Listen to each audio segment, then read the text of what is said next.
The quarantine alarm shrieked through Research Station Meridian like a wounded animal. Commander Sarith of the Velkros Imperial Navy froze mid-step in the central corridor, her silver scales rippling with tension.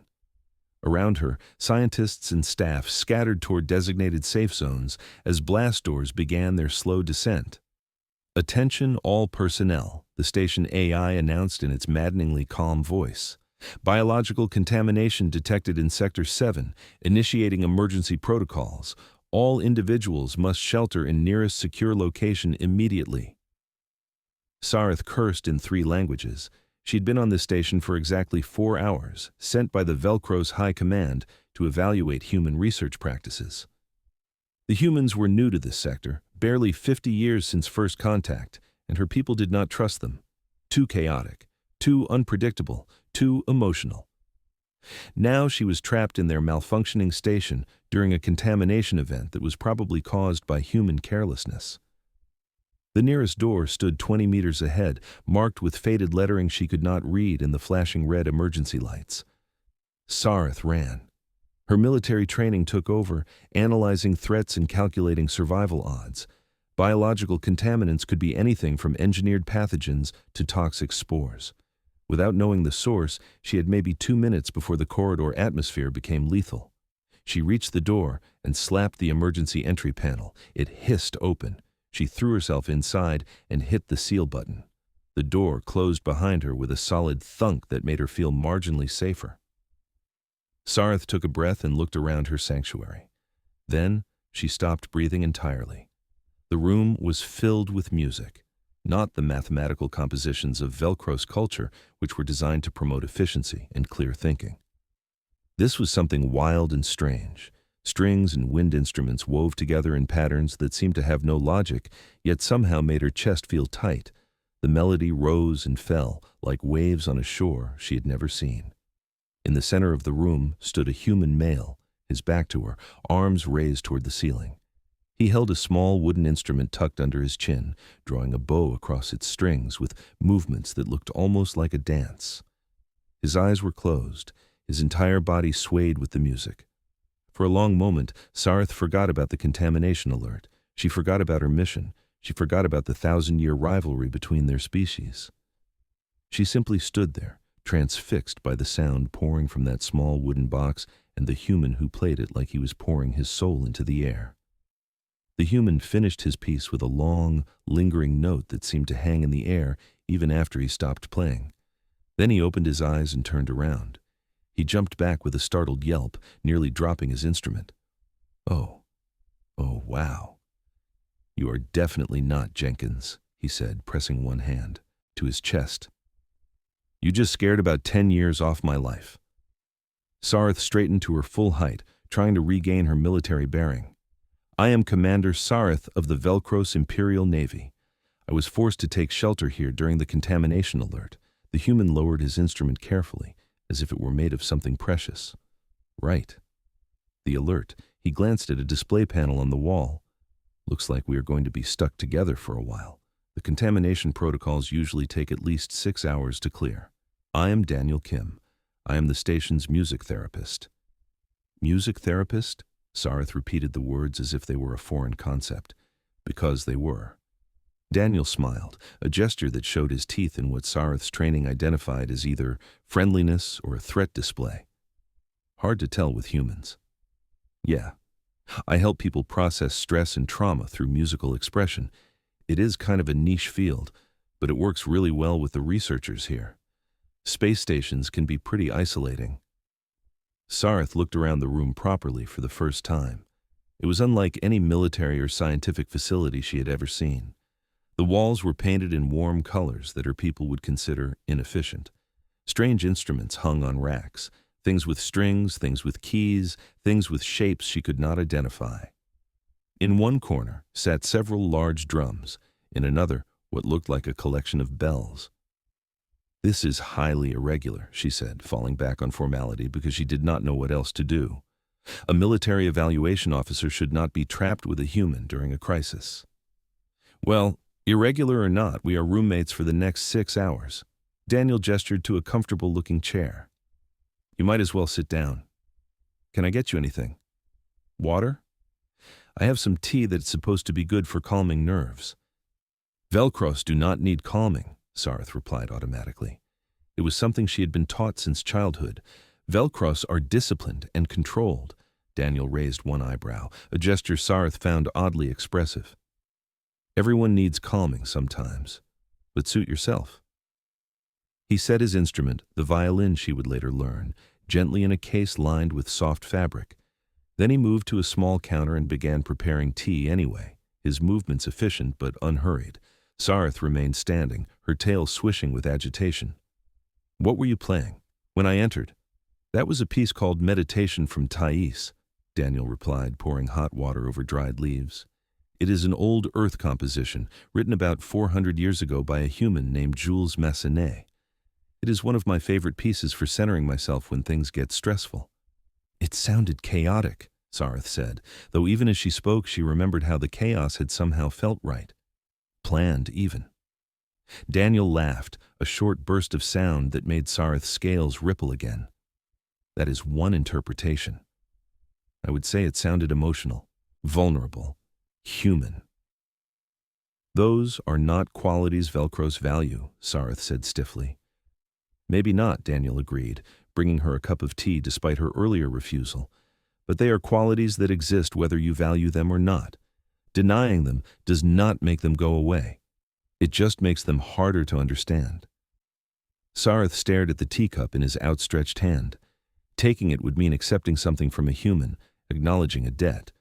But refusing would be needlessly confrontational when they were trapped together. She took the cup. The ceramic was warm in her hands. The smell rising from the liquid was strange but not unpleasant, some kind of plant mixed with something sweet. Daniel settled into his own chair with his own cup of tea, looking completely at ease despite being locked in a room with an alien military officer.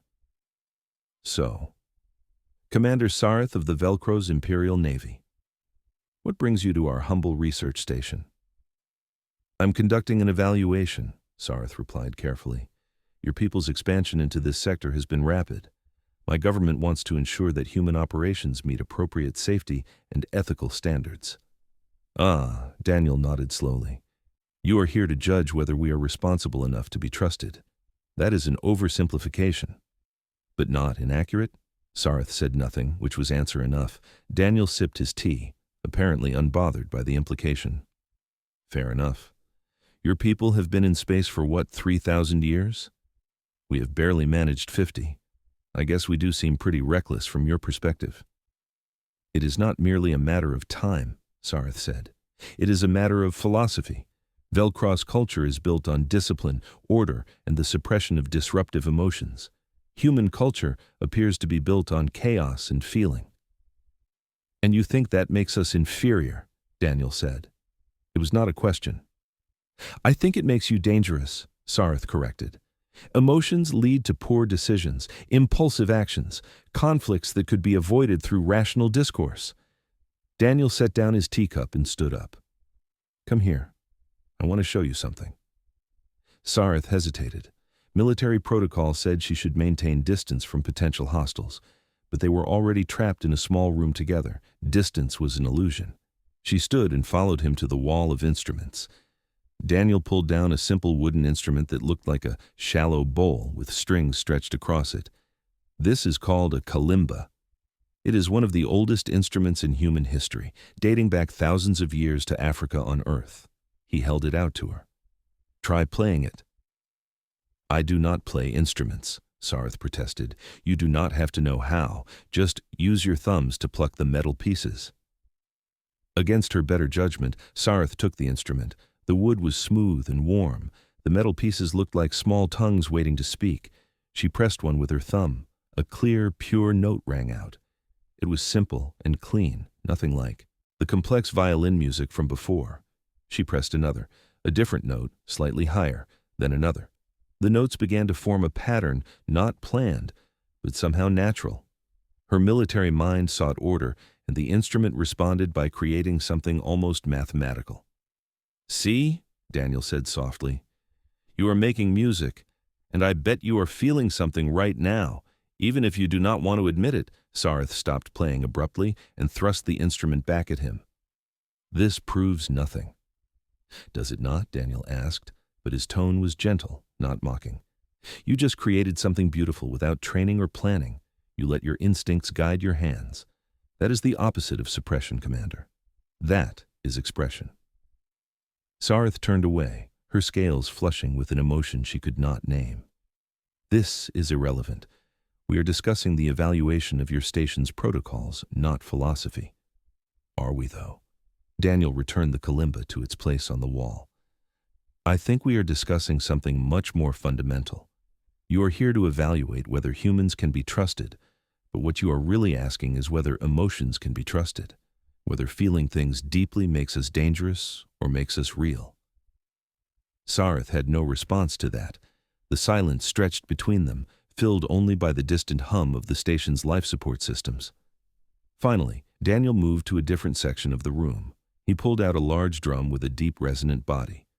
"Since we are stuck here for a while, and since you clearly have some stress to process whether you admit it or not, let me show you what I actually do here." "I do not need therapy," Sarith said automatically. "Did I say you did?" Daniel positioned the drum in front of him and rested his hands on the skin stretched across its top. "I'm just going to play. You can listen or not, that is your choice." He began with a simple rhythm, slow and steady like a heartbeat. The sound was deep and primal, resonating in Sarith's chest in a way that was almost physical. She found herself swaying slightly, her tail moving in time with the beat. Daniel's hands moved faster, adding complexity to the pattern. New rhythms layered over the first, creating something intricate and alive. It was mathematical, Sarith realized with surprise. There was structure here, patterns that repeated and evolved. But there was also something else, something that spoke to a part of her brain that had nothing to do with military protocols or efficiency ratings. The drumming built to a crescendo, then suddenly stopped. In the silence that followed, Sarith realized she was breathing hard. Her heart raced. Every scale on her body felt alive and sensitive. "How do you feel?" Daniel asked quietly. Sarith wanted to say she felt nothing. She wanted to maintain her professional distance, but something about the music had cracked open a door inside her that had been locked for years. "I feel," she began, then stopped, started again. "When I was young, before my military training, my birth mother used to make sounds, not words, just tones. She would hold me and make these long, sustained notes that vibrated in her chest. It made me feel safe, protected. I had forgotten that until just now." Daniel smiled, but it was a sad smile. "Your people trained that out of you. The need for comfort, the acceptance of vulnerability." "It was necessary," Sarith said, but the words sounded hollow even to her own ears. "Velkros officers must be strong. We cannot afford weakness. Is that what you call it?" Daniel asked. "Weakness?" He moved back to his violin case and pulled out the instrument again. "Let me tell you a story. 3 years ago, we had a researcher here named Dr. Sarah Chen, brilliant xenobiologist. She was studying extremophile organisms in the radiation zones near the system's star. Then one day, her shuttle malfunctioned. She was stranded for 18 hours in a damaged vessel, radiation levels rising, rescue uncertain. Sarith listened despite herself. When they finally got her back, she was physically fine. But mentally, she could not function. She would have panic attacks every time she had to leave the station, could not sleep, could not work. The military psych evaluation said she was unfit for duty. They wanted to send her home. Daniel began tuning his violin, making tiny adjustments to the strings. But Sarah came to see me first. We worked together for 3 months. I taught her to play the cello. Every time she felt the panic rising, she would play. She would pour all that fear and trauma into the music, and slowly, note by note, she learned to process what had happened to her. "What happened to her?" Sarith asked. "She is still here, still doing her research. She actually just published a major paper on radiation-resistant organisms that is going to change how we understand extremophile biology." Daniel finished tuning and raised the violin to his shoulder. "She did not get better by suppressing her emotions, Commander. She got better by learning to express them safely." "That is one anecdote," Sarith said. "It does not prove a philosophical point." "Maybe not," Daniel agreed. "But I have dozens of stories like that. Humans who were broken by trauma, by loss, by fear. Humans who healed through music, through art, through the very emotions your people call weakness. He began to play again, this time a different piece, slower, more melancholic. The notes seemed to weep and yearn, expressing something that went beyond words. "This is the Adagio from Barber's String Quartet," Daniel said as he played. It was written during one of Earth's darkest periods, a time of war and suffering. But people who hear it say it captures something essential about the human experience, not our strength or our achievements, our sorrow, our longing for peace, our capacity to hope even when hope seems impossible. The music filled the room, filled Sarith's mind, filled spaces inside her she had not known were empty. She found herself sitting without realizing she had moved, her tail curled around her feet, her eyes closed. When the piece ended, Sarith opened her eyes to find tears running down her face. She touched her cheek in shock. Velkros did not cry. Crying was a biological response to emotional overwhelm, and Velkros were trained to prevent such responses. Yet here she was, weeping in front of a human stranger because of sounds from a wooden box. "I apologize," she said, wiping her face quickly. "This is inappropriate. Why?" Daniel set his violin down gently. "Because you felt something. Because the music touched you. Because I am a commander in the Velkros Imperial Navy," Sarith said, her voice breaking slightly. "I am here to evaluate your people's competence, and instead I'm sitting in your music room crying like a juvenile." Daniel moved to sit across from her, his expression kind. "Commander Sarith, can I tell you what I see when I look at you?" She said nothing, but she did not refuse.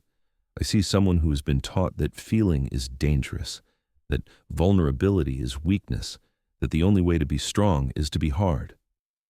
Daniel leaned forward slightly. "But strength is not the absence of feeling. Real strength is feeling everything and choosing how to act anyway. Real courage is being vulnerable and trusting that you will survive it." "You do not understand," Sarith said. "My people have survived for millennia because of our discipline. We do not have the luxury of emotions. The galaxy is dangerous. There are threats everywhere. And you think suppressing emotions makes you safer?" Daniel asked. "Or does it just make you lonelier?" The question hit Sarith like a physical blow.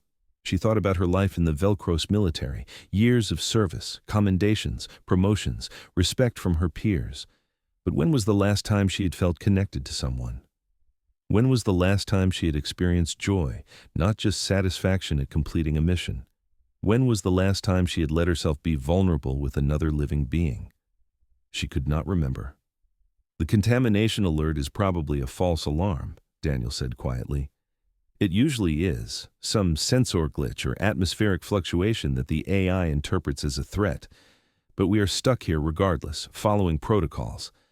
So let me ask you something. If you had 6 hours to learn something new, something that might change how you see the world, would you take that chance?" Sarith looked at him, really looked at him. This human was not what she had expected. He was not careless or chaotic. He was intentional, thoughtful. He used emotion not as a weakness, but as a tool, a way to connect and heal and understand. "What would you teach me?" she asked. "How to listen," Daniel said. "Really listen.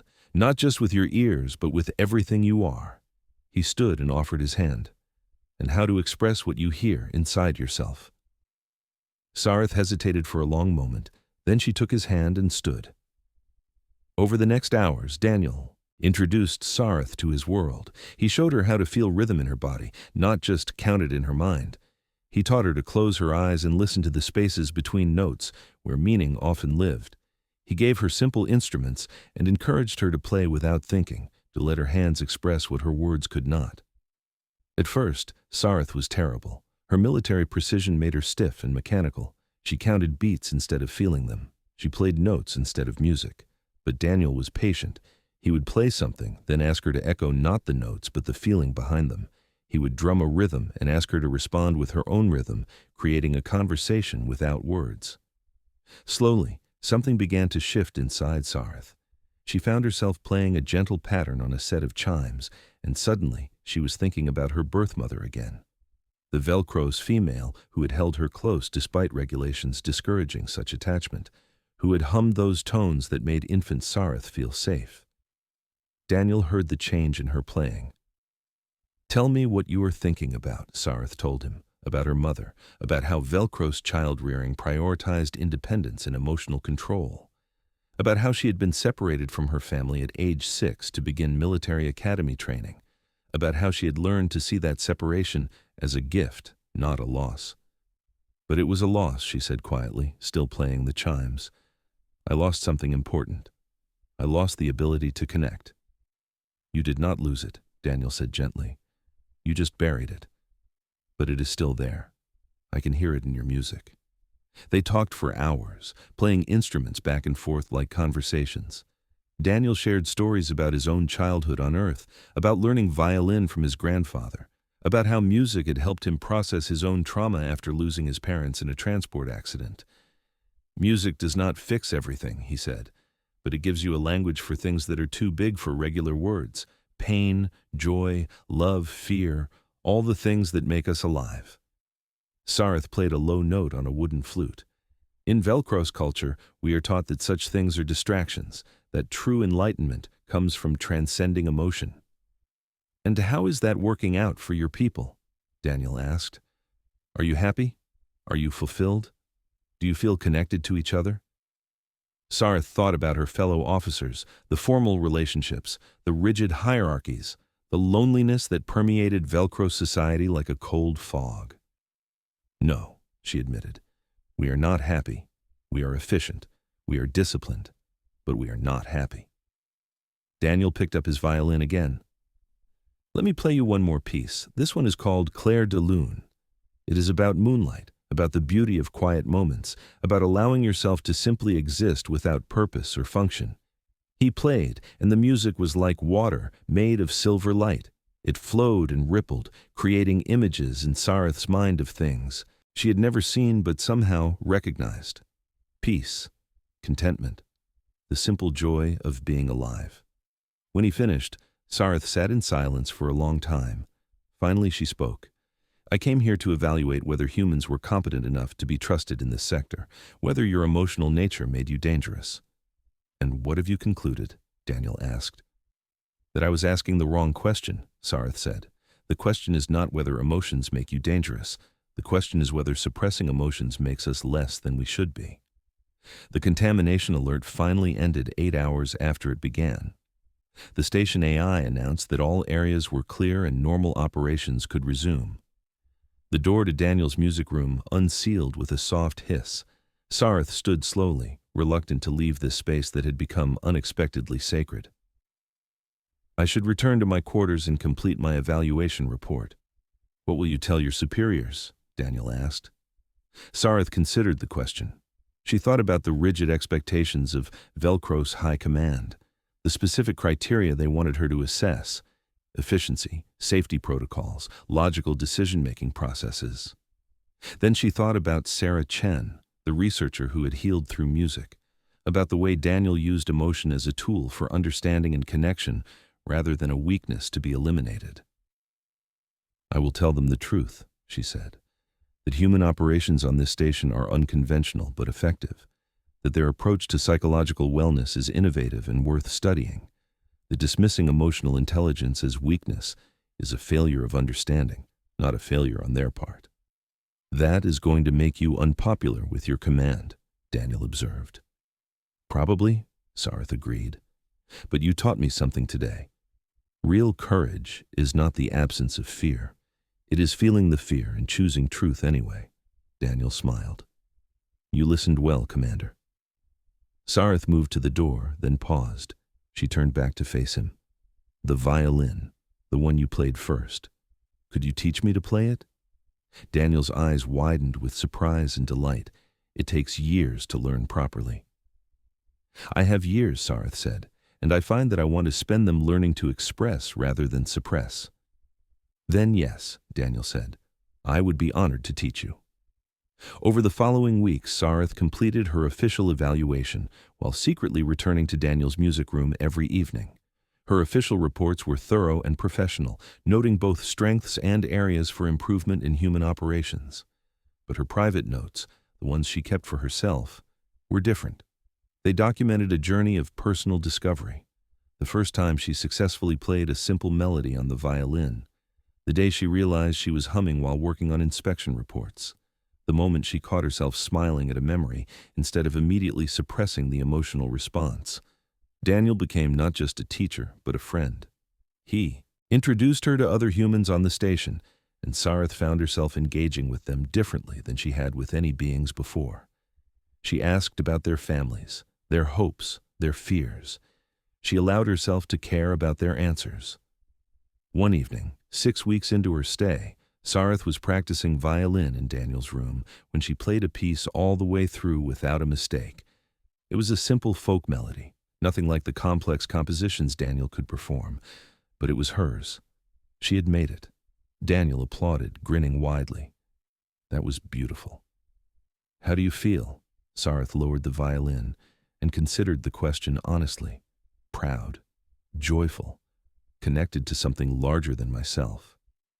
She met his eyes. Thank you for this gift. The gift is not from me, Daniel said. It was always inside you. I just helped you find the door.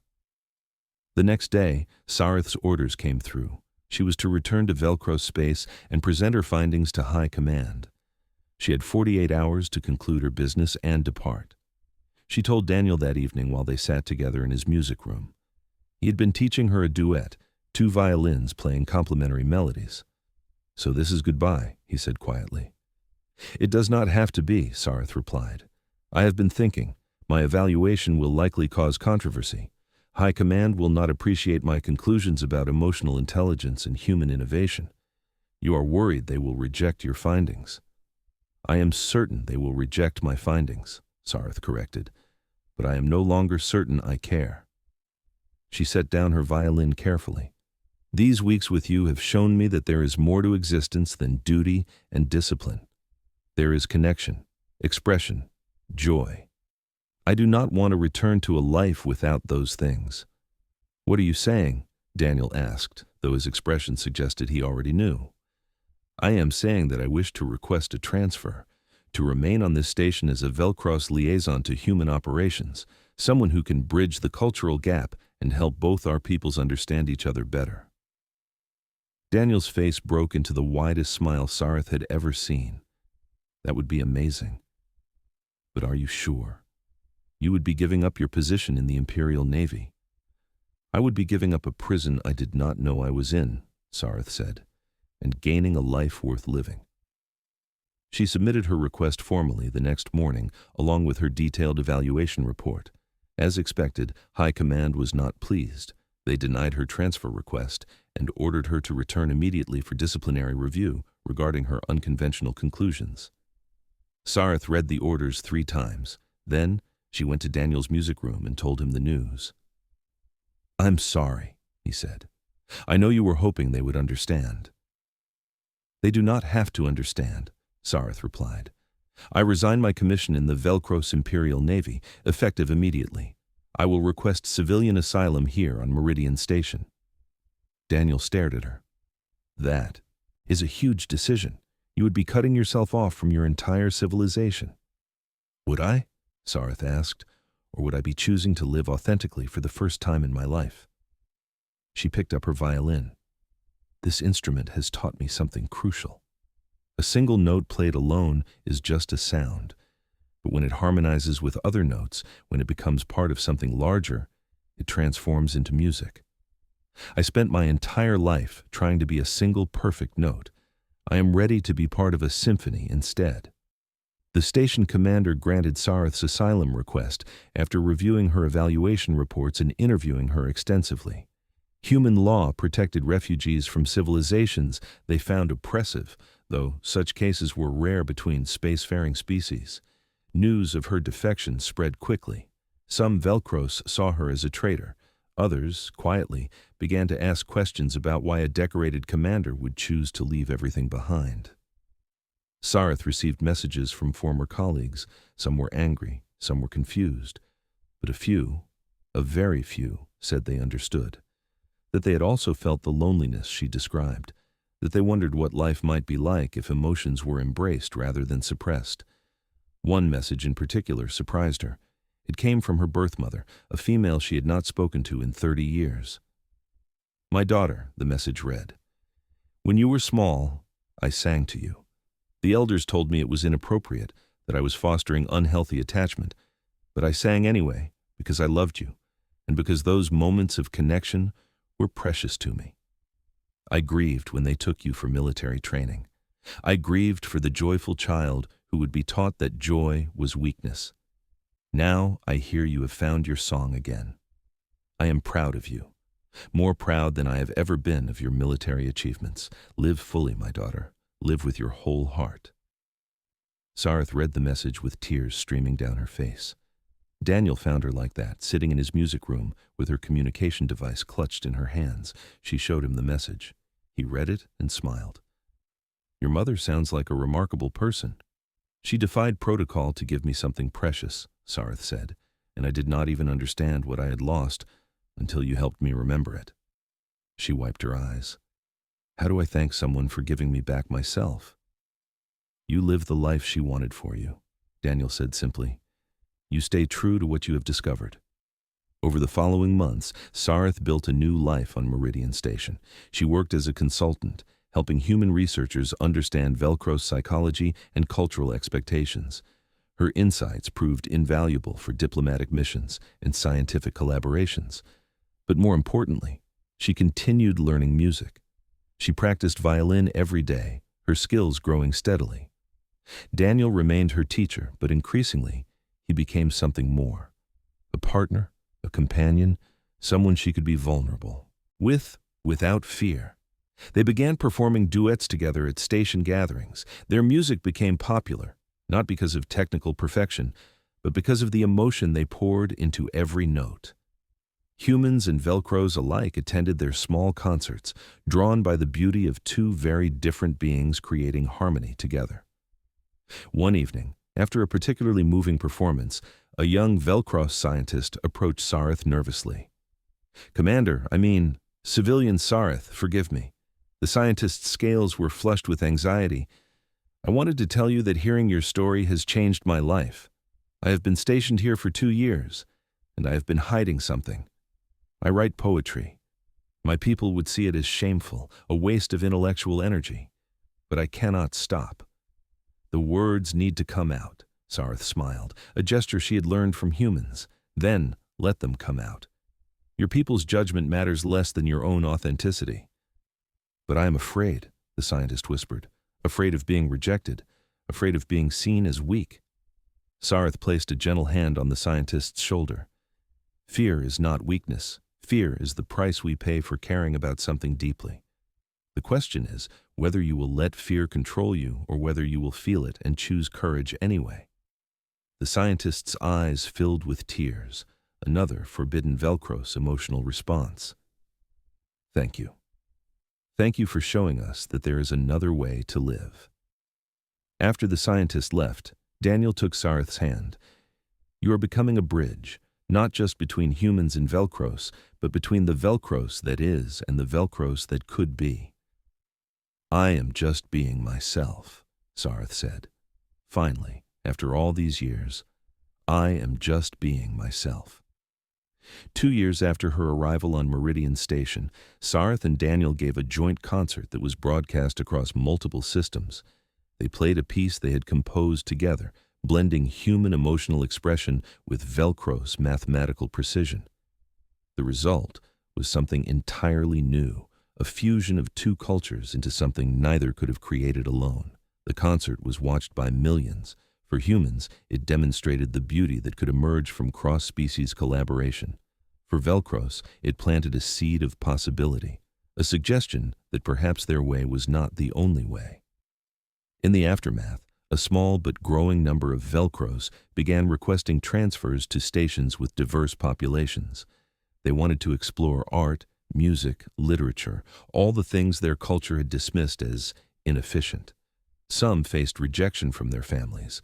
Others found unexpected support from relatives who had secretly harbored their own doubts about Velkros orthodoxy. A movement began, quietly at first, then with growing momentum. Young Velkros, who had grown up hearing Sarith's story, started questioning the emotional suppression they had been taught. They formed underground groups where they could share feelings without judgment. They experimented with artistic expression. The Velkros High Command tried to suppress the movement, labeling it as dangerous human influence. But ideas, once released, cannot be easily contained, especially when those ideas speak to something deep and hungry in the soul of a civilization that has denied its own heart for too long. 5 years after the quarantine that changed her life, Sarith stood in Daniel's music room, the same room where she had first heard him play violin. But now it was their music room, filled with instruments they had collected together, walls covered with sheet music they had written as a team. Daniel was teaching a class of mixed-species students, showing them how to blend different cultural musical traditions. Sarith watched him work, her heart full of gratitude and love. After the class ended and the students filed out, Daniel came to stand beside her. "What are you thinking about?" "I am thinking about how one random shelter assignment during a contamination alert changed everything," Sarith said. "How being trapped in a room with a stranger gave me back the parts of myself I had lost." Daniel took her hand. "Do you ever regret it? Giving up your military career? Your position in Velkros society?" Sarith picked up her violin, the instrument that had become an extension of herself. "How can I regret choosing to live? How can I regret discovering that vulnerability is not weakness, but the foundation of real strength?" She met his eyes. "How can I regret finding love?" Daniel smiled and picked up his own violin. "Then, let us play. Let us make something beautiful together." They raised their instruments and began to play, two melodies interweaving, supporting each other, creating harmonies that neither could achieve alone. The music filled the room, spilled out into the corridors, touched the hearts of everyone who heard it. And somewhere, in the cold, disciplined reaches of Velkros space, a young officer heard a recording of that music and felt something stir inside her chest, something that had been sleeping for too long, something that whispered that there might be another way to live, another way to be strong. The music played on, note by note, heart by heart, building bridges across the stars. Proof that sometimes the most powerful revolutions begin not with weapons or words, but with a simple melody that reminds us what it means to be truly alive. If you enjoyed this story of connection across differences and finding authenticity through art, discover more tales of hope and transformation at Sleep Sci-Fi Stories, where every story reminds us that being fully ourselves is the greatest courage of all.